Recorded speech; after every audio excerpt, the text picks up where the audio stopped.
गरुड़वाच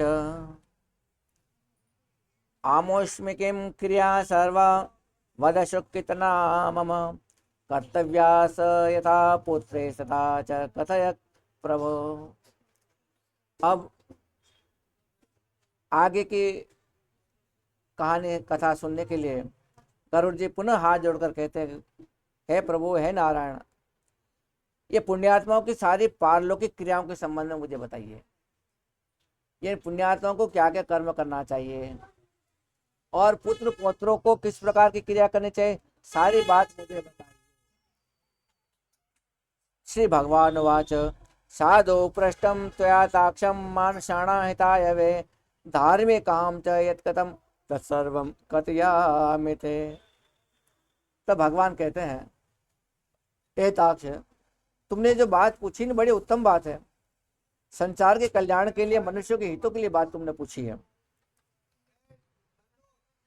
जो धार्मिक मनुष्य है, जो धर्म को जानता है, ये सारी बातें उस धार्मिक पुरुष, धार्मिक परिवार के करने के लायक होती है।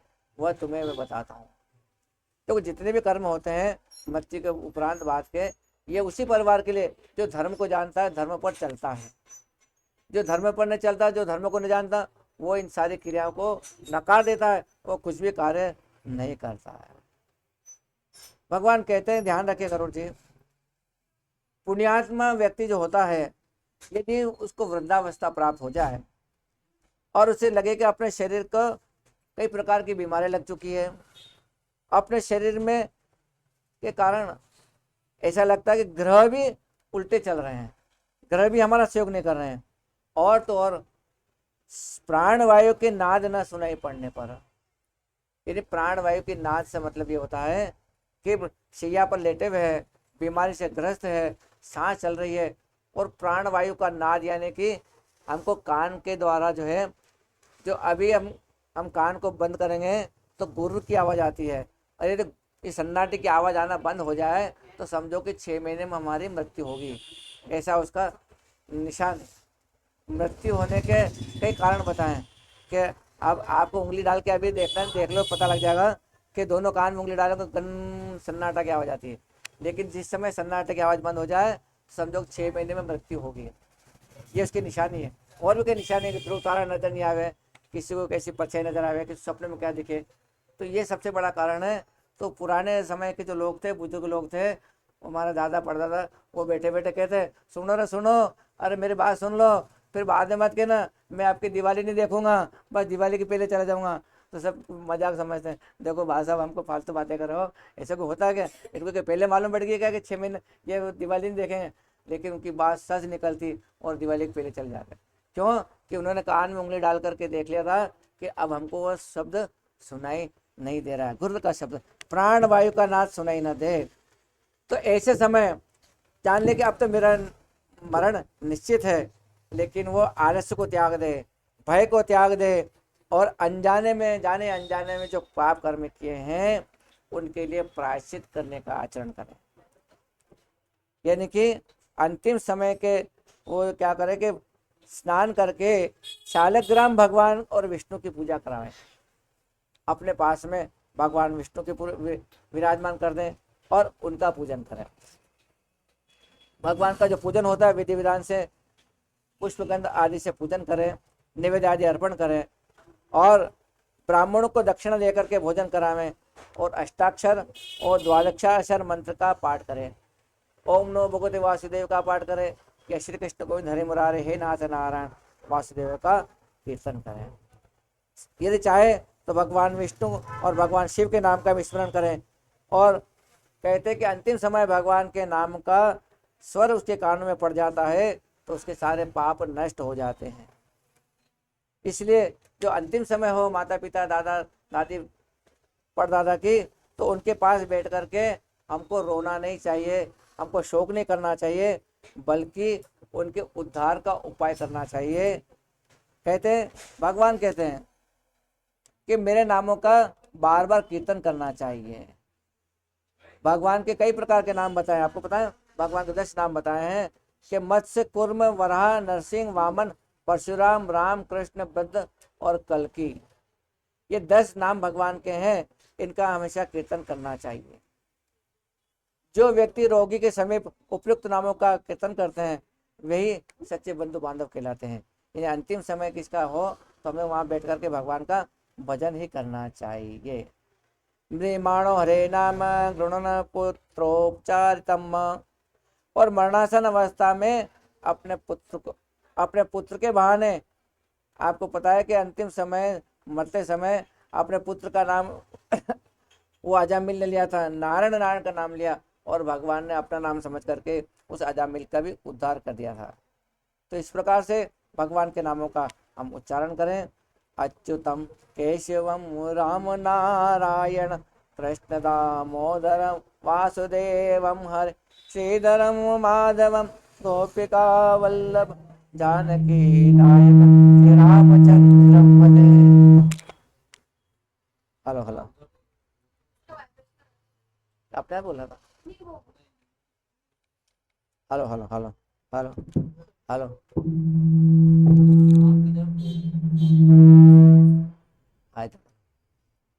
हरिओम हरिओम। तो ये जो भगवान के नाम अच्युतम केशवम राम नारायणम, ये जो नाम है भगवान के ही नाम है। कहते भगवान के यानी अंतिम समय जो मेरे नामों का उच्चारण करता है यमदूतो ऐसे जीव को मेरे पास मत लाया करो। जीवान भक्ति भगवत गुण नाम।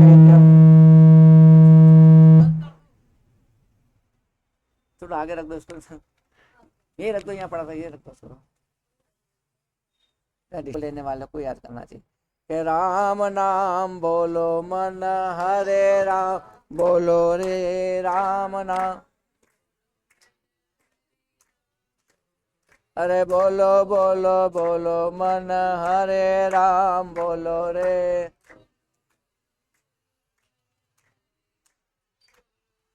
बीत रहे दिन भजन बिना रे।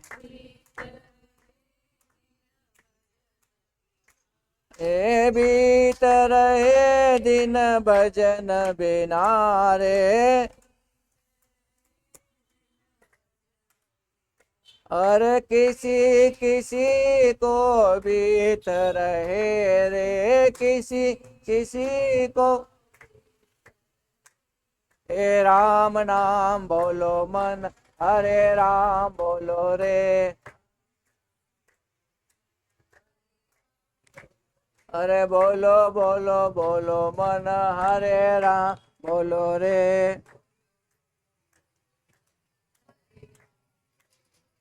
भव सागर तो गहरा घना रे।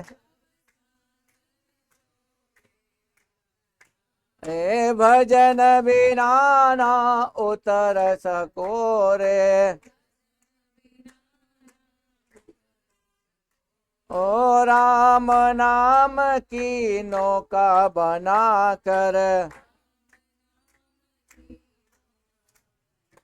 अरे संत उतर गया पार घना रे। संत हे राम नाम बोलो मन हरे राम बोलो रे। अरे बोलो बोलो बोलो मन हरे राम बोलो रे। भजन करो ये मौका मिला रे। अरे भजन करो ये नौका मिली रे। माता पिता की सेवा कर लो।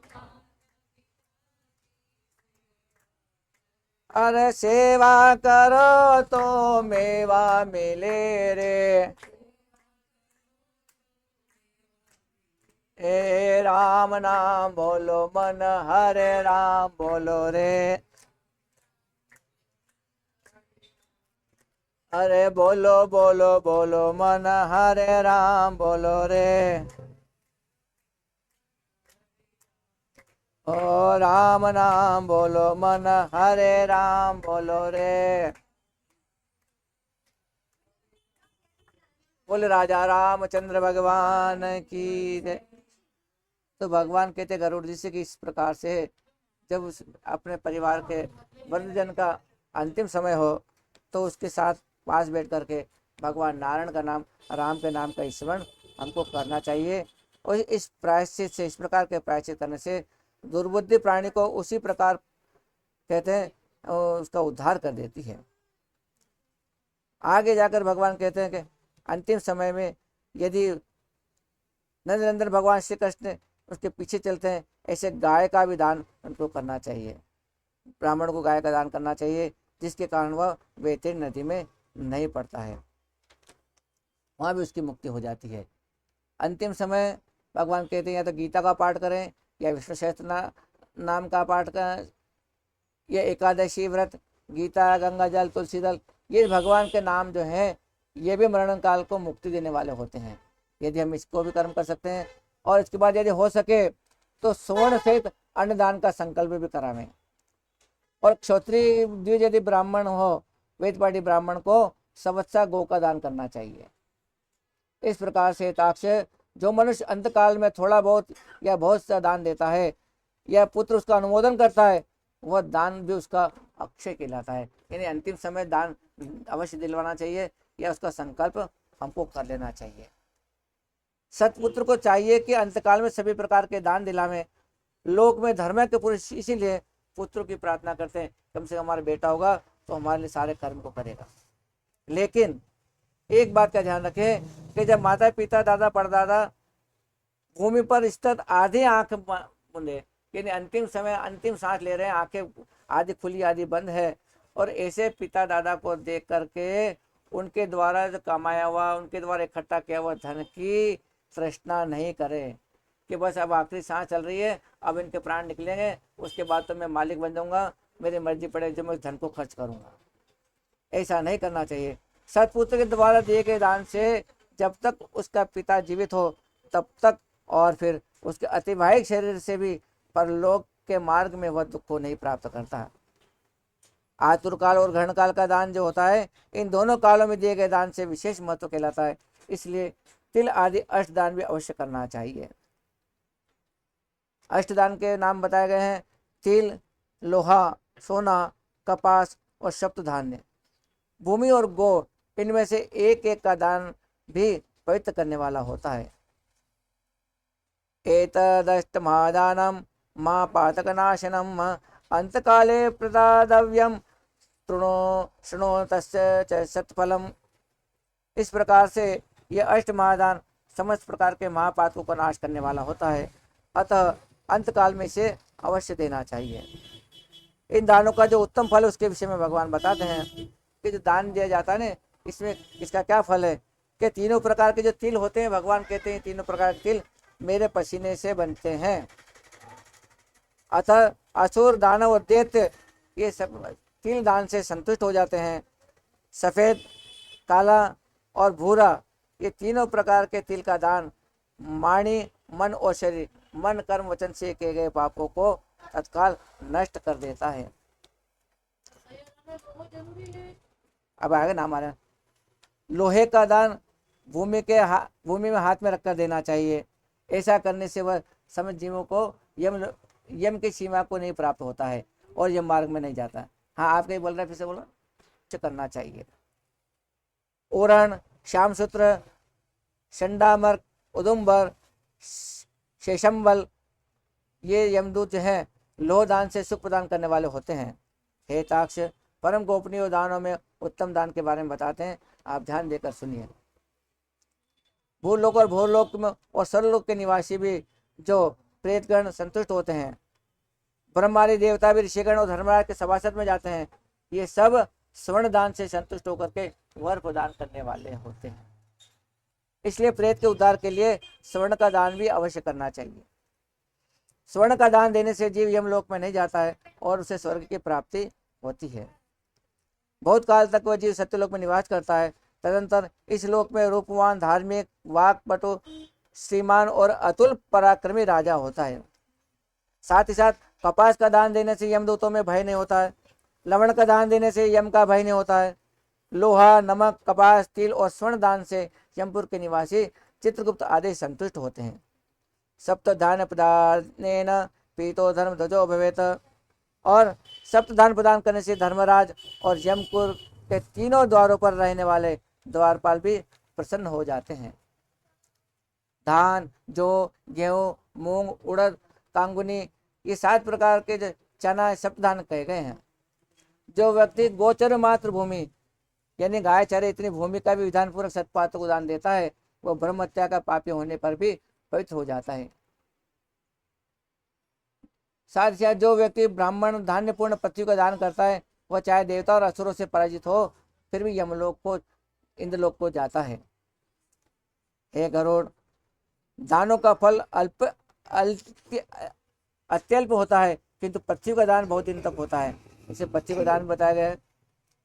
इसके बाद अनंत धेनु को दान करना चाहिए, रुद्र धेनु को दान करना चाहिए, ऋण धेनु का, मोक्ष धेनु का, काम धेनु का दान करना चाहिए, वैतरणी धेनु का दान करना चाहिए। तो गोए मनुष्य को विविध प्रकार के जो है त्रिविध प्रकार के आदि भौतिक आदि आध्यात्मिक तापों से, कायिक वाचिक मानसिक पापों से मुक्त कराती है, इसलिए गोदान भी अवश्य करना चाहिए। दान में दी गई गो अंतकाल में गोदान करने वाले व्यक्ति के संचित पापों का उद्धार कर देती है। लेकिन जो भी दान दिया जाए स्वस्थ चित्तावस्था में भी, जब स्वस्थ हो तब यदि दान दिया जाता है, या मृत्यु काल में चित्त वर्जित व्यक्ति के द्वारा दी गई दान 1000 गो के समान होती है, और मरणोत्तर काल में दी गई विधि पूर्वक 1,00,000 गो के दान के बराबर फल ही उसका होता है। यहाँ पर स्वस्थावस्था में गोदान करने का विशेष महत्व होता है, यानी कि जहाँ तक गोदान के विषय में बताएं, जहाँ तक वो जीते जी कर लेना चाहिए। तीर्थ में छठपात को दी गई गो का दान भी लक्ष्य गोदान के बराबर होता है। सतपात्र को दिया गया दान 1,00,000 गुना होता है और दाता को अनंत फल की प्राप्ति होती है। एक गो एक ब्राह्मण को दान देना चाहिए और उसका कभी बंटवारा नहीं होना चाहिए। दान हमेशा एक एक को दिया जाए, अलग अलग दो, लेकिन किसी का बंटवारा नहीं हो। गाय का दान कैसा दिया जाए उसके विषय में बताते हैं कि सुंदर सी गाय लाई जाए, सोने का सिंह बना जाए, चांदी के फूल लगाए जाए, कांसे का पात्र हो, धोने के लिए कोई पात्र हो, वस्त्रों से उसे ओढ़ाया जाए और कंठ में घंटा बांधे जाए, कपास के वस्त्र सहित ताम्रपात्र में स्थापित करके लोहे का डंडा और सोने की यह मूर्ति भी स्थापित करके कांसे के पात्र को घी में रखकर ये सब ताम्रपात्र के ऊपर रखे और ईख की नाव बना करके रेशमी सूत्र से बांधकर भूमि पर गड्ढा खोदें एवं उसे जल भर करके ईख को उस नाव में डालें। इस प्रकार से सूर्य की देह से उत्पन्न हुई धेनु की खड़ी करके शास्त्रीय विधि विधान के अनुसार उस गो का संकल्प करना चाहिए। ये गोदान की यहाँ पर विधि बताई है और इस प्रकार से अलंकार युक्त गो को ब्राह्मण को दान करना चाहिए। और गाय की पूंछ पकड़ करके एक की नाव को पर पैर रख करके ब्राह्मण इस मंत्र को बोले, वो प्रार्थना कर रहे हैं, भव सागर मग्नानाम शोक तापोर में दुखी नामम। हे जगन्नाथ, हे शरणागत वत्सल, भव सागर में डूबे हुए शोक संताप की लहरों से दुख प्राप्त करते हुए जनों के आप रक्षक है। हे ब्राह्मण श्रेष्ठ, हे विष्णु रूप भूमिदेव, आप मेरा उद्धार कीजिए। मैंने दक्षिणा सहित एक गो वैतरणी रूपिणी गो आपको दान दिया है, आपको बारंबार नमस्कार है। मैं भयावह यम मार्ग में 100 योजन विस्तार वाली उस वैतरणी नदी को पार करने की इच्छा से वैतरणी गो का दान देता हूँ, आपको बारंबार नमस्कार है। इस प्रकार गो की प्रार्थना करनी चाहिए। यहाँ पर गोदान के विषय में बताया। और तो और आगे जाकर के भगवान कहते हैं, हे गरुड़, पृथ्वी पर जो भी दान दिए जाते हैं, जो दान दिए जाते हैं, ये यमलोक के मार्ग में वे सभी उसके आगे आगे उपस्थित हो जाते हैं। महान पुण्य के प्रभाव से मनुष्य जन्म का प्राप्त होता है और उस मनुष्य योनि को प्राप्त करके जो व्यक्ति धर्माचरण करता है वह परम गति को प्राप्त होता है। और धर्म के न जानने के कारण व्यक्ति संसार के दुख पूर्वक जन्म को लेता है और मरता है। केवल धर्म के सेवन से ही मनुष्य की जीवन की सफलता मानी गई है। बने जो कुछ धर्म कर ले यही एक साथ जाएगा, बने जो कुछ धर्म कर ले यही एक साथ जाएगा, बने जो कुछ धर्म कर ले यही एक साथ जाएगा। गया अवसर न फिर तेरे, ये हरगिज न हाथ आवेगा। गया अवसर न फिर तेरे, ये हरगिज न हाथ आवेगा। दीवाना बन के दुनिया में समय अनमोल खोता है। दीवाना बन के दुनिया में समय अनमोल खोता है। दिए लाखों की दौलत भी न पल रहने तो पाएगा। गया अवसर न फिर तेरे, ये हरगिज हाथ न आवेगा। धरी रह जाएगी तेरी अकल सारी ठिकाने पर। धरी रह जाएगी तेरी अकल सारी ठिकाने पर। जब आए यम पकड़ गर्दन, पकड़ कर धर दबाएगा। गया अवसर न फिर तेरे, ये हरगिज हाथ न आवेगा। कुटुंब परिवार सुत कोई, सहायक होगा ना कोई। तेरे पापों की गठरी खुद तू ही सिर पर उठावेगा। गया अवसर न फिर तेरे, ये हरगिज हाथ न आवेगा। तुझे तो घर से जंगल में तेरा है खुद ब खुद बेटा। सुला के लकड़ियों के ढेर पे तुझको आग लगावेगा। गया अवसर न फिर तेरे, न हरगिज हाथ आवेगा। कहे कबीर समझाई तो कहे ना मान ले भाई। नहीं तो अपने ठकुराई प्रथा सारी गमावेगा। गया अवसर न फिर तेरे, ये हरगिज हाथ न आवेगा। बने जो कुछ धर्म कर ले, यही एक साथ जावेगा। इसलिए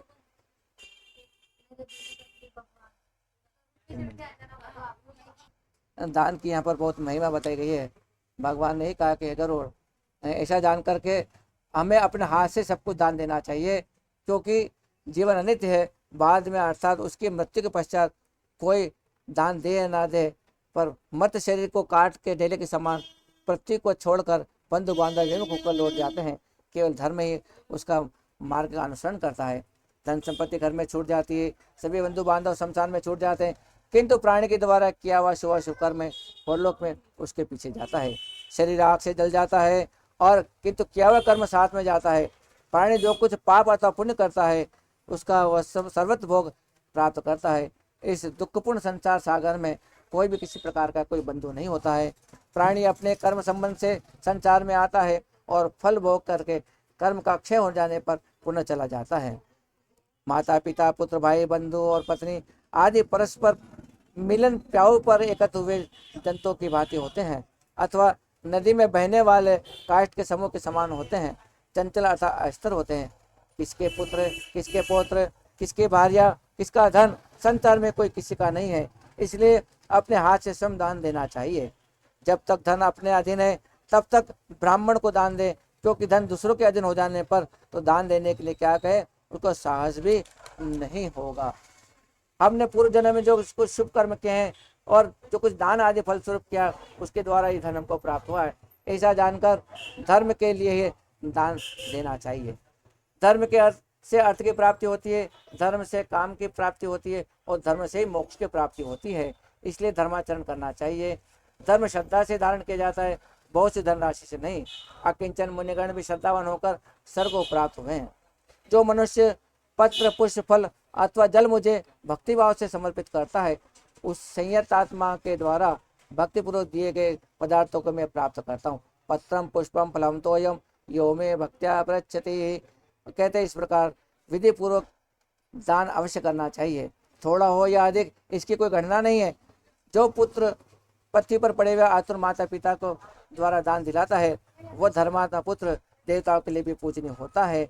माता पिता के निमित्त जो पुत्र धन पुत्र सत्पात्र को समर्पित किया जाता है, वो उसके पुत्र पौत्र प्रपोत आदि के द्वारा असम व्यक्ति विपरीत हो जाता है। पिता के उद्देश्य किए गए दान से 100 गुना, माता के उद्देश्य किए गए दान से 1000 गुना, बहन के उद्देश्य किए गए दान से 10,000 गुना और सहोदर भाई के निमित्त किए गए दान से अनंत गुना फंड की प्राप्ति होती है। दान लेने वाला उपद्रवग्रस्त नहीं होता, उसे नरक की यातना प्राप्त नहीं होती और मृत्यु काल में उसे यमदूतों का भी कोई भय नहीं होता। हे गरुड़, हे खग, यदि कोई व्यक्ति लोभ से आतुरकाल का दान नहीं देते हैं, वे कंजूस प्राणी, वे पापी मरने के बाद में बहुत शोक को प्राप्त होते हैं।